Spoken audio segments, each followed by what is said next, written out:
বাংলাদেশের সকলের জন্য একটা স্বস্তির খবর রয়েছে। পিনাকি ভট্টাচার্যর ফেসবুক পেজ ব্যান্ড হয়েছে। হ্যাঁ, অবশ্যই স্বস্তিদায়ক খবর।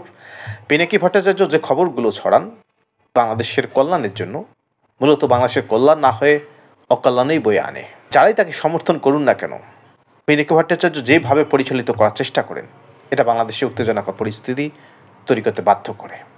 আমরা বিগত কয়েক মাস ধরে দেখে আসতেছি পিনাকি ভট্টাচার্য বাংলাদেশকে অস্থির এবং অস্থিতিশীল করে তুলেছেন।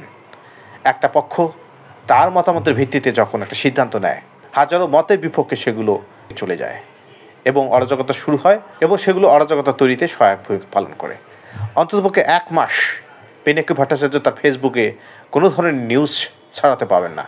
উনি পোস্ট দিয়ে জানিয়েছেন এখন থেকে তার সমস্ত নিউজ এবং ভিডিওগুলো ইউটিউবে পাওয়া যাবে।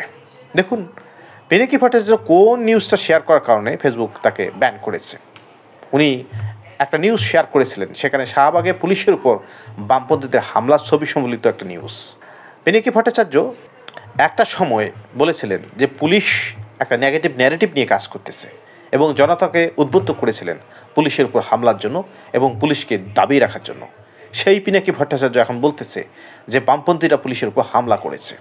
এখন মানুষ মতামত পাল্টাতেই পারে, কিন্তু পিনাকি ভট্টাচার্য এতবার মতামত পাল্টিয়েছে এবং তার মতের ভিত্তিতে বাংলাদেশের মানুষকে জাজ করে বাংলাদেশের মানুষকে পরিচিত করার চেষ্টা করেছে অস্থির পরিবেশ তৈরি করার জন্য।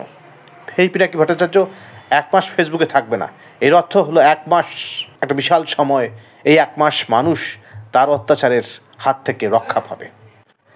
সে ভালোবাসার নামে বাংলাদেশের মানুষকে কাছে টেনেছে এবং প্রত্যেকটা বাংলাদেশিকে যারা তাকে সমর্থন করেন তাকে উদ্বুদ্ধ করেছে বাংলাদেশের অস্থির পরিস্থিতি তৈরি করার জন্য।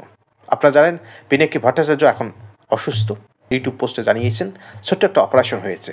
কোনো মানুষের অসুস্থতা আমি কামনা করতে পারি না। পিনাকি ভট্টাচার্য দ্রুত সুস্থ হয়ে উঠুক এবং তার বোধোদয় হোক।